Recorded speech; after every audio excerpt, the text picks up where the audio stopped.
geeks and gamers of all kinds. Welcome to Geek Tavern Radio. I am Shill, and I have the pleasure of being joined with Mike Bundy. And today we have a great episode for you guys. We are going to talk about what are we buying, what are we selling, what have we enjoyed, what are we disappointed with. Yeah, I mean, not a lot that I'm disappointed with that's come out recently. Okay. But the recent pickups, we'll just start there.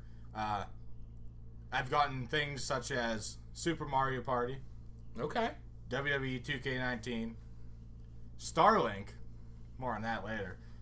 And Call of Duty Black Ops 4, because I got back into that one. Okay. You got sucked into Call of Duty life, Got sucked into that one. All right. So we'll talk about your games first, and then we'll hop into mine. And my list is a little shorter than yours. I've been picking up Splatoon a little bit more because they had that big update.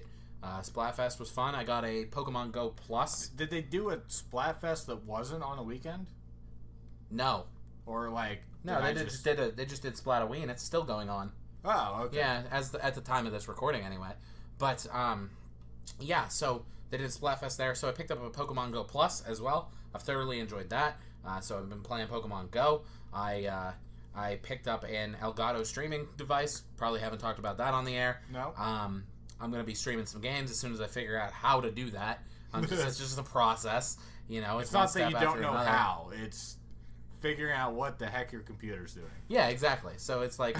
We'll get it sorted out one step at a time, but I'll talk about those things, a little bit more in depth. And then I have a couple things that I'm selling as well, so I'll talk about that as well. But Mike, why don't you kick us off with Super Mario Party? Well, actually, I'm going to throw an audible here, and I'm going to start with WWE because... Okay. You and I have played Mario Party together, so like... I'll end on that. WWE 2K19 is actually one of the best installments out of the last, I would say, 5 years. Really? The last, crazy notable one I remember is WWE 13, which, just because it was Punk on the cover, I guess. Yeah. That's the last one I played, genuinely. Yeah, I mean... so that's the last time they've been okay series. Ever since then, but... Just okay. Yeah. I mean, I buy them every year. But, this one... There's over 200 characters. Oh wow, that's a wide roster. I mean, because we got NXT, we got everybody on the main roster, and with this game they brought back Showcase Mode, which you play through Daniel Bryan's whole history of WWE. Oh wow! Back to you play on Velocity. Remember that show? Yeah. So the question I have about that is then it's Showcase Mode is like a game mode where you just play as one character? Yeah, you play as Daniel Bryan, and the first match is him versus John Cena, 2002 on Velocity. Wow. They're both super new. I mean, Cena was just signed. He it wasn't even like Dr. Orthogonomist John Cena. He came out with pants. Okay. And worker boots. Oh, all right. And so, I mean, it's super early in his career when he started off. You go up through, you go through the original NXT. They talk about that, so you face The Miz on that. Yeah, and then you go through Daniel's firing. Yeah, after NXT. Two of them. Fired. Twice fired. And, the first one was 2002. He got fired then, too. Okay. But, anyway, you play through his career. It's a good time. Basically, throughout the match, you have these objectives to do. Okay. To make it seem like you're playing the actual match that happened. Right. Okay, I get that. So it's another thing to mess around with on this game. Is Daniel Bryan the only Showcase Mode in the game? Yeah. Okay. Because, I mean, that is a big story to tell. It is. Regardless, if you go through it. I mean, if you look back, they were making this game. The biggest thing that really happened was Daniel Bryan got cleared again. So yeah, he could wrestle again. You work up to that point. So okay. I haven't beaten it yet, so I think that's where it ends. But okay. Other things you can do in this is they made a tower mode where it's like a gauntlet basically, kind of reminiscent to Mortal Kombat. Okay. And I don't know, it's just a fun little mode. But I would say that this is the best installment since, like I said, 2013. Yeah. I mean, okay. It would have been 2012 when it came out. Yeah. It came out in 2012. So that's awesome. I'm glad it's fun. And is there still like my favorite mode in that to play was General Manager mode. We have Universe mode, which is essentially the same thing. Yeah, okay. People complain that it's not. Well, you competed against the other shows. Right, yeah. Right, you had objectives to try to beat the ratings of the other shows. In that sense, no, it's not. Okay. But, so, last installment of that's still 2009. Wow. Yeah. That was a long time ago. Yep. So, just bring that back, 2K, and then maybe I won't buy that game. Well, you won't because you have only a Switch. So. Yeah, exactly. So... I'm going to go into Call of Duty Black Ops 4 here. This one will be very short because I literally only played it this morning. Okay.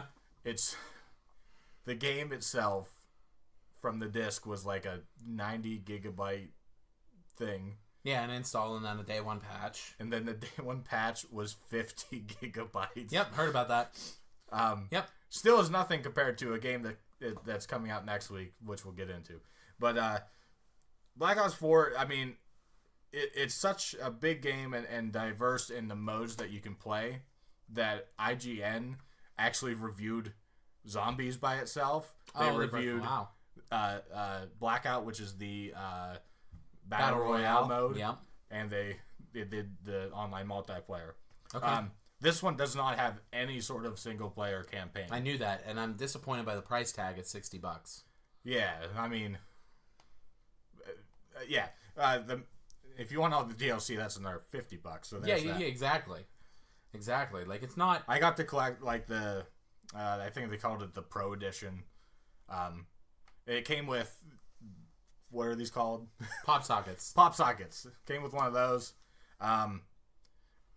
One of the cool things that I was told about as I was making the decision, with this Pro Edition was.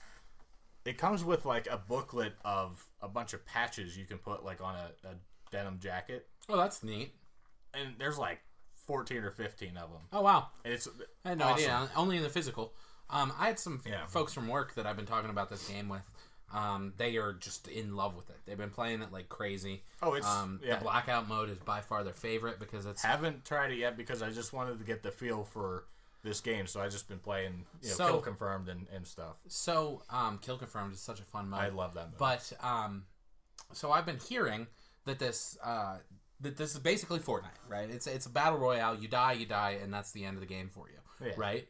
But the thing that I'm hearing is that this Blackout mode is just straight a battle royale, but you don't build anything in it like you do in Fortnite. I think you can build, but you can't, like, move it around after you build it. Oh, okay. Something like that. Huh. So I'll have to look into that. Yeah, don't even, take what I said, because like I said, I haven't turned it on, so I really do not know. Okay. Yeah, because I would play a Battle Royale game if I didn't have to build something. Yeah, okay. Yeah.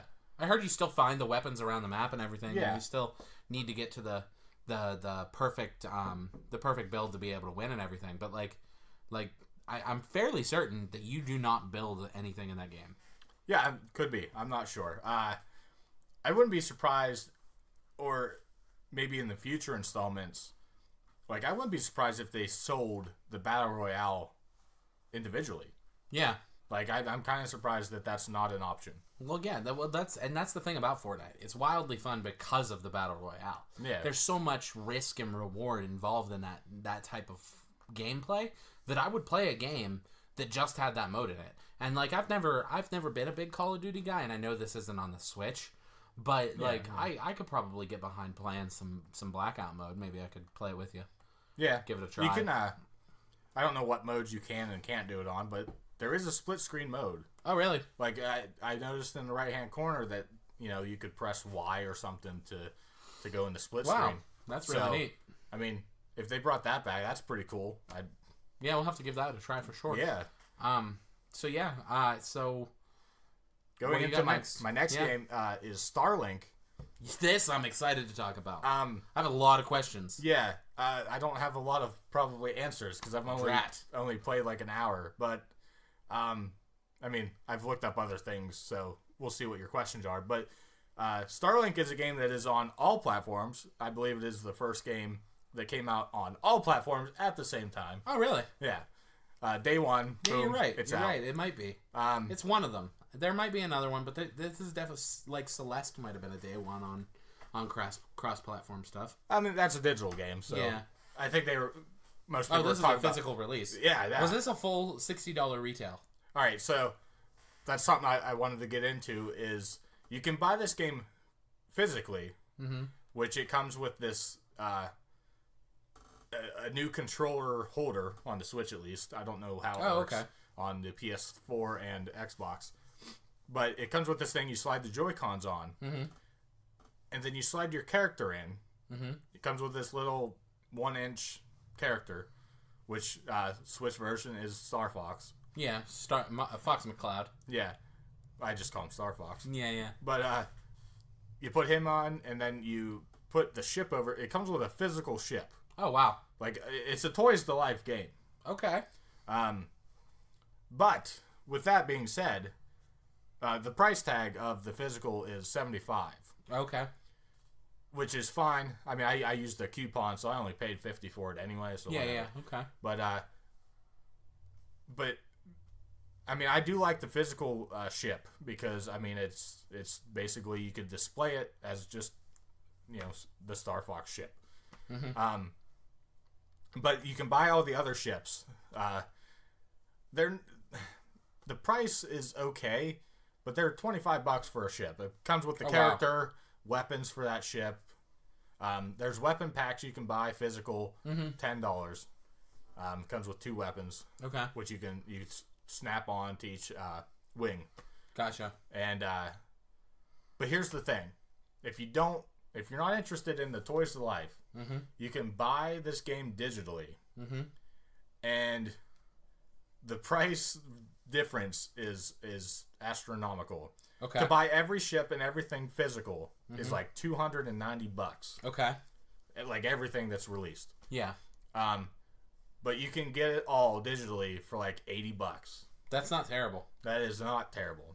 Because I would like to use all the other ships. And can you buy them individually on Starlink? Like if you say you just want the base game. I mean, you can buy the base game. If you want the base game. It's like a DLC pack for the other ships. Okay. I think it's just one big pack it's like a $20 thing for the other ships. Oh, that's not bad at all. Yeah. No, and looking back, I mean, I do like the physical ship just because it is Star Fox. But like what I want to find out is, can I buy those ships digitally just to use them? Right. I don't know if I can do that. Too. Yeah. That I don't know. I got to find that out myself. Although I went into GameStop to pick up Call of Duty, and the other ships look phenomenal. There's like 2 of them that I'm like, I have to buy them. Well, yeah, you're a collector guy anyway, right? Like you have a collection and stuff like that. Yeah, you have a bunch of physical stuff. I just don't have a place to display to store them. Yeah, yeah, you need a big display cabinet. But like, so how does it play? Okay. Have you ever played a Star Fox game? First and foremost. I mean, the Super Nintendo one. Okay, that doesn't count. So, like, never Star Fox 64 no, I or never, the one for the Wii U. It's still on my list. I need to play it. Okay. You're not going to answer my questions, though. Probably not. Because I want to know how it feels. Everybody says that this is the best Star Fox game that isn't even a Star Fox game. Really? Yes. Okay. Because in the story, now, like I said, it's on Xbox and PS4. Star Fox does not show up in those versions at all. Right. The Switch version, he's literally in every scene in the game. Really? Did they just replace him with a different character in the I don't know. Those versions? Like I think he's just not there. Does he speak? Does he have dialogue? Full dialogue. They had to have replaced him with a different character in those versions then. I mean, it could be. I'm not saying one way or another. This is a fully different game on the Switch than it is for every other console. The story is the same as far as I know. Okay. But, like, there is specific, like, missions for Star Fox, though. Okay. So, I mean, there is, specific gameplay and whatever for Star Fox in the Switch version. But everybody's saying that you buy this game, buy it on Switch if you have a Switch, because... You just get more of a bang for your buck, basically. Yeah, because you get the Star Fox element to it. Mm-hmm. So it probably plays very similarly. Is there a demo available? I don't know. Because if there is, I'll download that. I'll try it and see. I mean, I just bring it over. Like, you start the game like that. I love Star Fox. Yeah. Dude, that franchise is fantastic. But this is also being compared to No Man's Sky. Mm-hmm. Because it's basically the same thing. Like, to the point where you're on a planet, you want to leave the planet, you go to the sky, and it loads you into space. Oh, wow, and you fly to a new location. Yeah, it's full on. It's everything that No Man's Sky didn't do right. Wow, that's crazy. So, I mean, this game, it's going to go down, I guess you could say, in history as a good Star Fox game that isn't even a Star Fox game. That's awesome. That's awesome. Maybe I'll give it a try. Yeah, it would be something that once I beat it, you can definitely borrow it. Okay. Cool. Yeah, it's pretty awesome. So moving on to the thing that we have both played. Yeah. And I have very strong opinions about. Oh, okay. I don't think we talked about this. So. Yeah, we haven't. We saved it for this. There we go. Super Mario Party. Yeah. I'll give my thoughts first. Okay. I think that this is everything that I needed in a Mario Party because selling, I got rid of Mario Party 8. So, okay. I fully enjoy this game. Mario Party 8 was the Wii U Bowser mode one, correct? No. That was 9. That was 10. That was 10. Jeez, I can't even... There's too many 8 was the first one on the Wii. Okay. Okay, that was the last one where you could have the separation. Yes. Okay. Yep. And which is why we kept it for all this so time. Long. Right. Because you like the classic board mode. Yeah. The board mode gameplay. Yeah. As do I. And I think they executed quite well in that department. Yeah. I know one criticism that's coming, which I actually do agree with. So, here's where I am on it. Super Mario Party is a great game. It's fun to play. I really enjoyed the mini games. I had fun playing this with you guys, and I'm looking forward to the next time that we do. Yeah, like that. Truly and honestly, there's a couple game modes that we didn't even touch yet. So yeah, exactly. And that there was a cool game mode where you kept rhythm, and that was super I love neat. that. I love it. That was such a fun little mini game that we just cranked through in like 10-15 minutes. Like it was so cool. It was a lot of fun. Which are different variations that pop up. Like, yeah. Like when I first played it with just Tiff and I, like we had a couple of the same mini games, but there are other mini games that loop into it. So yeah, I mean it does change up. That's called the sound stage. Yes. But yeah, go ahead. So here's where I am on it. I do not think this game justifies a $60 price tag. Yeah. There are 4 boards on this game. 4. That's it. I do agree. Yes. There are 4 and that's it. Unless they are planning to release some free DLC down the road, which they haven't announced. They have not. They have not announced that there is more coming for this. Like, all we know is that currently 10 mini games are playable online multiplayer, which that's is a problem in itself. abysmal. Yeah. And there are only 4 boards that you can play on with your friends throughout the thing. The fact that it's got, 100 mini games on it is incredible. That's awesome. Yeah, I think that's variety. Games are fine. That's variety every time you play the game. Yep. Every time you play one of these boards, you're probably playing different mini games. However, if they would have stretched it and gone to 6 boards, I would probably be much more happy to put the $60 price tag 6 on is this. actually, I think, basically what their normal was. Yeah. Which maybe they're kind of including... There's like this rapids mode where you go down a river. I don't know exactly what you do. Yeah, I remember that. But so like I don't know if they're counting that as like some more maps or whatever. I'm certainly not. Right. Another thing we didn't go into was you can go over to the right of the map, the HUD or whatever. Yeah. And there's like a toad room. Toad's in there. And there it's a whole nother section. Toad's Rec Room, that's what it's called. And that's the one where you can do the 2 switches with, Oh, yeah, with okay. that tank shooting thing. Yeah, you can cross-play on the switches and build your own maps. But you can also do it on just one switch. Oh, okay. So, like, there's, like, a baseball game, and there's a couple other ones. But yeah. I only mess with the baseball game. And that's so cool. That's such a cool feature.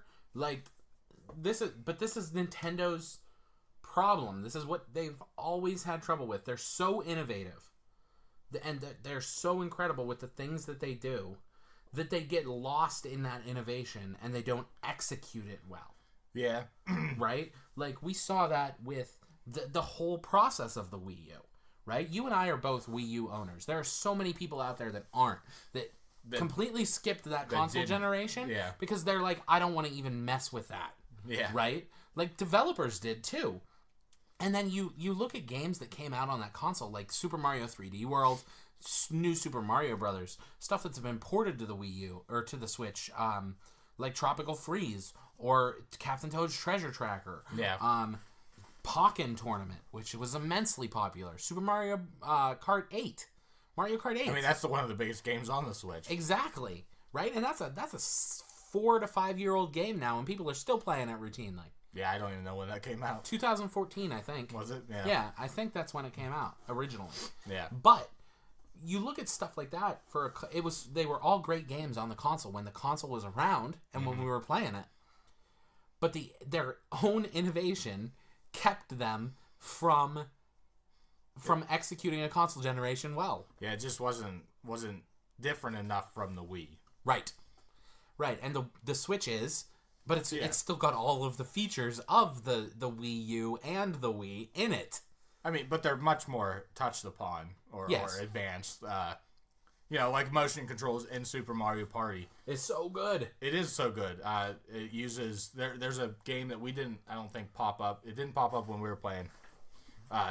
You got to take these boxes and pick them up and kind of like move them around. Yeah. And you can feel how many, I think it's acorns that are in there. Really? Yeah. Through the HD Rumble stuff in the Joy-Cons. Just like, I don't know, you never played 1-2 Switch, did you? I didn't. There was a game in there where you had to move it. To try to get the ice cubes to... Well, there was the ice cubes, and then there was a thing where it was like a box full of like those little metal balls. Yeah. And you had to guess how many balls were in there, too. Oh, so they kind of put it over into this game. So, yeah, it's basically the same thing. Like, you just got to feel how... You don't have to count how many. Yeah. But, like, whichever box has the most, you take it over and you pick, like, 5 boxes. Well, there's a game mode on there that was crazy insane that I thought was just, like... It's so cool that this controller can do this. But they had the... where different villains, I want to call them, different enemies would run across the screen and it would show you, like, these are their footsteps and this is what they feel like. Mm-hmm. And you had to guess which one ran by when the curtain was closed. And that was so cool because you had to feel what was happening in your Joy-Con versus, just guess which one through visualization. Yeah. That was such a cool game mode. I liked that one a lot, and it really shows off, what they can do with the HD Rumble, which is neat. In a game that isn't designed completely for HD Rumble, like 1-2 Switch. Right. Super Mario Party is designed for the Mario Party experience, not the HD Rumble. But then they took what was the HD Rumble and added it to Mario Party. Yeah. Which was so cool. Yeah, I think it's disappointed with lack of content. And that's a very, very viable criticism. Yeah. I mean, I can listen. The assets are present, right? They have the assets in the game to make more maps, right? All it really takes is drawing one. Yeah, I think it's really just a matter of time. Next Nintendo Direct, even we can get. If they announce 4 more for free, then it's like, pick this up for $60. It's worth it. Because I mean, and I'm not even keeping up with this, but like Mario Odyssey has gotten far more stuff than we probably even know. Yeah, you're right. With different outfits and stuff. Yeah. They just keep adding stuff. I mean, I'm sure they did it in one big bundle, right? Like, because they're not paying these developers to just keep making these costumes like once a week or something. They did it in a bundle and they're trickling the content out, just like Splatoon did. Yeah. Right? Because now the Splatoon team, I mean, there are still balance reworks. There's probably like 4 or 5 guys that are still on the Splatoon team that are doing rebalances and new costumes and stuff. Mm-hmm. But, like, it's not an intensive thing. They're trickling out the content that they've already created. Right, yeah. Because they're working on... The Splatoon guys are working on Animal Crossing, hands down. Oh, yeah. So... I'm sure they're further into that than we even know. Exactly. I mean, it's coming out, they said, what, early... They just said 2019, but the big rumor is that this is going to be a an early 2019 release because Pokemon comes out next winter. Yeah, the core Pokemon game. Right. Yeah. So we'll see what happens with that. And we'll touch more on Pokemon later, too, because we'll talk about what we're anticipating at the end of the episode here. But, so, that's how we feel about Super Mario Party. I think it's a fun game. Yeah. I think if someone, like, if you're a family of 4 people, and this is a validation for you guys to go out and spend the $60 price tag, play it with kids, hands down, do it. Right? Don't hesitate. Yeah, it's worth that. If you're in a household that has more than 2 people at all times, wanting to play the Switch, obviously this is a no-brainer to me. Yeah. To go out and get Super Mario Party because it is worth it to play with kids. It's worth it to play with friends. It is a good game to get together if you're doing that routinely. I mean, nevertheless, I don't feel like I do understand and agree that it does not have the content, but eventually we're still going to get the money out of it. Yeah, exactly. I'm not going to play this single player, and I'm not going to buy it because you own it. that's where there's absolutely no reason for you to buy it. Exactly. Like, if you want to play it, just be like, hey, get over here. Yep, that's valid. That's 100% valid. So, the things that I've purchased, I got my hands on this is my favorite thing that I got. I got a Pokemon Go Plus for Pokemon Go, obviously. I can't believe we haven't bought these way sooner. I was so hesitant, man, because like to me, $35 is a steep purchase for a little thing that just Bluetooths up to my phone. That is true. Okay. Yeah. Now I'll tell you that the quality of life in Pokemon Go has vastly improved since the game came out. Oh yeah. And this device came out when the game came out, so people were sitting back, and it got such a bad rep because the game didn't work. Pokemon Go was a terrible launch. That's true. Right? But now that they've updated the game, they've updated the firmware in the Pokemon Go Plus, it has vastly improved how I play the game. Right? Like, so this thing tracks your location better than the Pokemon Go app does. Wow. Yeah, because it links directly to your phone and then monitors where you are at all seconds. And it loads the data from Pokemon Go to like a background feature on your phone. So like I've had Pokemon pop up on the Pokemon Go Plus before they've popped up on Pokemon Go. Wow. Which you can lock your screen. You don't have to play this with the screen on with this device. So I can just straight up have it off. Yeah, you could like you have to have the app open in the background.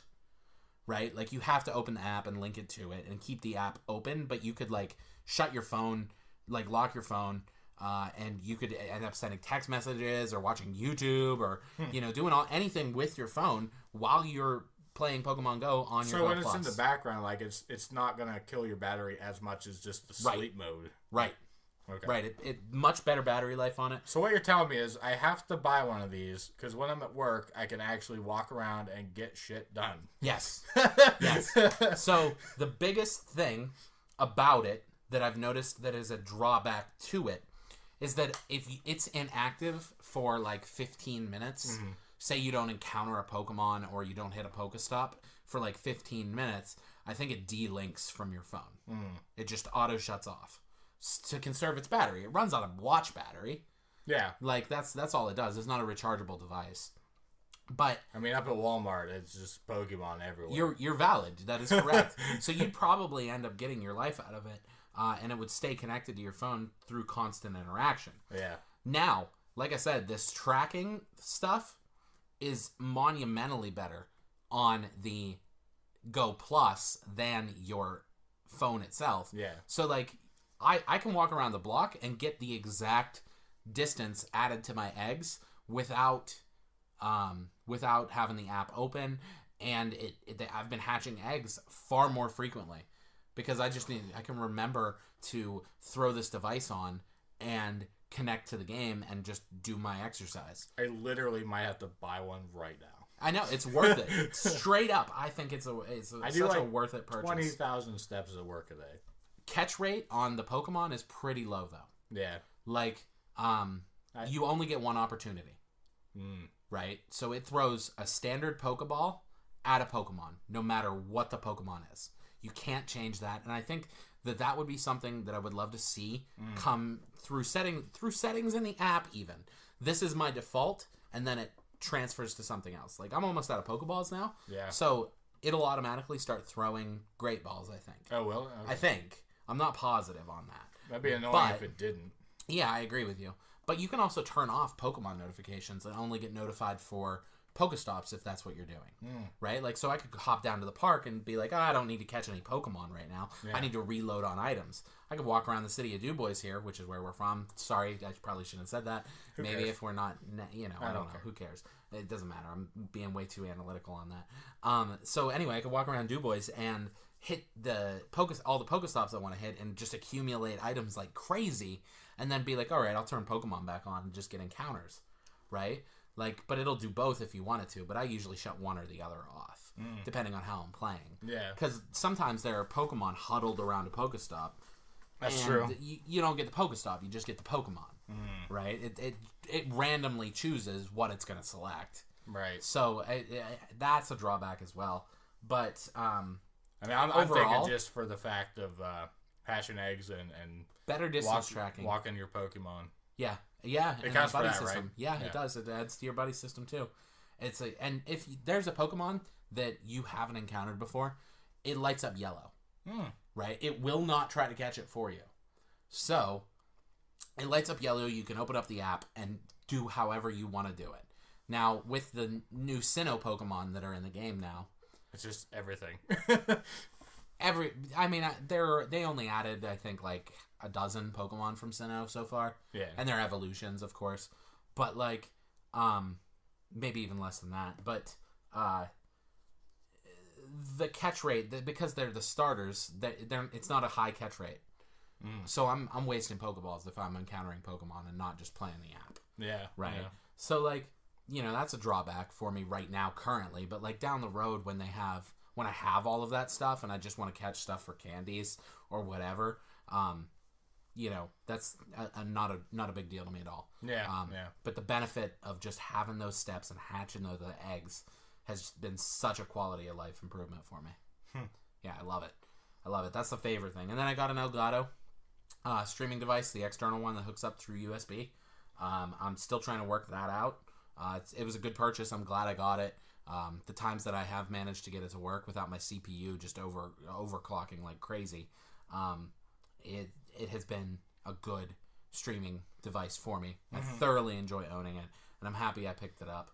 If anybody's trying to get into game streaming, I highly suggest. There are some good price points for these things. I think you can get one for $60, the lower end model, right? I don't know. Yeah, I paid like $120 for mine when I bought it. Yeah, I think you have an S as well. I think we both have S's. No, mine's just HD. All right, well maybe I'm wrong about the price point, but it's been cool. I've been enjoying it. And then as for selling, I'll move into that, and we can just start that discussion. Okay. I sold my Amiibo collection. Yep. I was done with it. I got everything I needed from Splatoon, and I just had these Amiibos laying around, and they were taking up space. I really wanted to get rid of them. So I got rid of my entire Amiibo collection. And, and it was worth it. I got full price for what I asked for them, so that was pretty solid. And I gave them to a good home. I guess this girl, it was cool. It was a good story.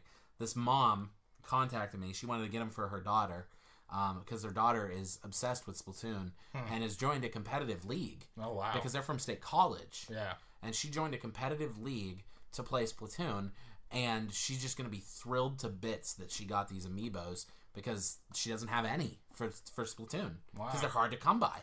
That they are, yeah. Yeah, those ones, they were only available in the 3-packs, and those were hard to come by originally. Because I have the ones that came out for Splatoon 1. I did have them. Yeah. So, like, I'm happy to see that they went somewhere where where this kid is just going to love them to death. Yeah. So that was super cool. And that's what I'm selling. What about you? You selling anything? Or disappointed in anything? I sold a bunch of stuff. Really? I mean, that's how I got most of these games. Like, Okay, you did the trade-in route. Yeah, I mean, with being a pro, like, I'm not going to say it's totally worth it, but, like, I get a decent amount. Like, obviously, with all these games that I've gotten. Yeah. So, I know I just recently bought it, like, within the last few months. But, to get Call of Duty, I did trade in. I traded in Black and Heart Gold. Oh, okay. Just because whatever. I said it on stream before, but I put them all on my SNES, the Pokemon games. Yeah, absolutely. So like, I was like, if I'm going to play it, I'm going to probably stream it. Yeah, so and emulate it. Yep. Whatever. Well, yeah, and Heart Gold is hard to come by, or at least it's expensive to get. It's not hard to come by. Right, you can find it basically anywhere now, but because of the popularity, it's very high in price. But I got like $25 or $30 for it, so whatever. That's not bad. I mean, I paid $50. Yeah. But anyway, so I got rid of those. I got rid of. I don't even know if I said it on the show here, but I had bought Mario Sunshine. I got rid of it because I can't play it. Yeah. Like the water shooting mechanics, like you can't invert it, so like down is up and up is down. And oh jeez. Like it's for today's standards, it's just not. Yeah. Nostalgic wise, like if I would have played it back then. I've never played that game. Oh really? Yeah. Okay. Like, so we're in the same boat. So I don't know if you would react the same, but I was like, this is just too difficult. Okay. Like if Mario Sunshine was made today, and you could invert the controls and play it that way. Then yeah. Like okay. it would work perfectly. Gotcha. Like if we got a port of it, or like a whatever, like I'm sure you could. Well, they'd have to put in the option, but if they inverted the controls, they will. But, I mean, look at what they did with the Twilight Princess HD. I mean, they changed virtually everything. They put out the Wii version of that game. Yeah. That was the Wii version, and they basically redesigned it entirely for the Wii U. Yeah. Right. So that was an experience. It was cool. Yeah. And they could do that for Super Mario Sunshine, and that could be something that we're excited for. Yeah, I don't know if we're getting anything like that ever, but I'm trying to think. That's basically it. Okay. I got rid of that Kinect that you gave me a long time ago. I forgot that I did. Yeah. That's how long that's been. I traded that and my PS4 camera because I don't need it because I stream. Yeah, you're right. Like, right, on my right. computer. You have a PC I originally camera. bought it because like I was just streaming from a PS4 at the time. Yeah. So like I just wanted the camera. I had a PS4 camera too. Yeah. I wonder whatever happened to that. I don't know. They're worth like $20. Yeah. Huh. But cool. I sold a bunch of stuff, got those games, but so we'll since we're wrapped up with selling and we're not really disappointed with any of our purchases, let's talk about what we're excited for. We've got a crazy month of November and December. There's lots of stuff that's still coming that could end up being Game of the Year quality stuff. We'll see. We're getting close to that deadline, so we'll end up see what's coming down the line. But for me, I'm buying into Pokemon Let's Go. I like. I've talked about it enough on this show that I don't need to spend a whole lot of time here because I could probably talk about it for another 20 minutes. But like I am looking forward to I play competitive Pokemon, and for me, I'm always thinking about the end game process when I'm playing and how I'm going to train my Pokemon and how I'm going to do this. This game is designed for a casual player and an introductory series for people who have never played Pokemon before, and to try to draw in some of the Go crowd as well. Yeah, anybody that maybe Pokemon Go was their first experience with Pokemon. Exactly. It's a game that's designed as an introductory experience. But I gotta say that they just released the Master Trainers trailer, and that looks like a competitive helper to teach people how to play competitive Pokemon. Like, everything about this end game experience to me looks like it is teaching people how to play competitive Pokemon. And, like, I would love to sit down and be like, yeah, Mike, this is what this candy does, and this is the way that this stat interacts, and now these moves, like Charizard can learn Thunder Punch I don't know if you saw the Master I don't think I did. Trailer, but Charizard, it always has had access to Thunder Punch, but it can learn Thunder Punch, which can help you beat Blastoise.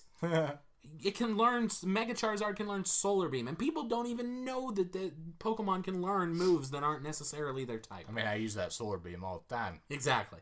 So anyway, like I said, we could go on and on about this. If you wanna talk about it, go ahead. Well, the only thing I really want to talk about with Pokemon Let's Go is that week of November. Yes. Dear God, my wallet is crying already. Well, yeah, that's I have dropped this casually with some literally people. Don't know how I'm going to do this week. I'm going to spend $240 on Switch games in the next 2 months because You got to get two of them. I got to get both copies of Let's Go, one for me and one for my wife, and then I have to get that right there for one me copy of is Smash. $200 because I got the Pokeball Yeah, Plus. you're right, you did, and I'm sacrificing. I'm just going to trade Mew from someone online and, just accept it. Like I just want it for the Pokeball. I'm sure you can still catch it. It's just you get it immediately. I don't think so. Really? Yeah. Okay. I'm fairly certain that you cannot. Okay. So we'll see what happens. If I can transfer my one from Go, that'd be neat. I mean, you can always buy one down the line. Yeah, you're right. It's not going to You're be right. like a I could day get one used only or something. thing. Yeah. Valid. Well, So anyway, used they won't have the yeah, it might not. I don't know. because you can take Pokemon out of it, put one in it. Oh, it's got a Pokemon. And you can walk with it and Oh boy. yep. I want to see if this thing doubles as a Pokemon Go Plus too. By the way, Ooh, that'd be cool. that would you should wait before you pick one of those up. Actually, yes, I should. Before Yeah. So anyway, yeah. So that week, I mean, Let's Go comes out on November 16th, but prior to that, we got the Spyro Reignited Trilogy on November 13th. I'm not going to get to play that until it comes to Switch. Yeah, it better. I mean, It will. It has to. It will. But so that's crazy. At least that's only a $40 price tag. Yeah. And then this is what's going to hurt because we got Fallout 76 on November 14th, the day after Spyro. So I'll probably have to. They're probably going to have some crazy season pass thing. So like, there's another probably $100. So like, I literally have no idea how I'm doing this. Goodness gracious. I mean, I'm probably going to skip on Spyro right away. Yeah. That's what it's going to That's boil fair. down You might to. be able to wait on that and see if it comes to Switch too. What? Yeah, that's kind of. I think it would be a better experience on there anyway. Yeah. Truly and honestly for me. So yeah, that week is just crazy. Obviously, I didn't write down December, but obviously then Smash. Yeah, comes Smash out. Brothers right after that, and you've got to get You're gonna have to get 2 copies of that too. Yep. For both of your Switches, one for you and one for Tiffany. I'm almost kind of hoping Tiff is like, yeah, I don't need Pokemon. Yeah. That's So $100. we'll see what happens. We'll see what happens. But yeah, it is going to be a very expensive week. Yeah, not ready for it. Yep. I mean, I'm ready to play the games. Yeah, of course. Like I said, I'm way excited for Pokemon. Like Fallout 76, like for people that don't know, it's actually crazy that we've come to this point where a Fallout game is going to be online multiplayer. Now, here's a drawback and a question about this. Yeah. That I didn't think of until just now. There are no NPCs in that game. 0. No, there are, I think. Okay. Maybe quest vendors or something like that. But, like, there's no one... There's, like, no...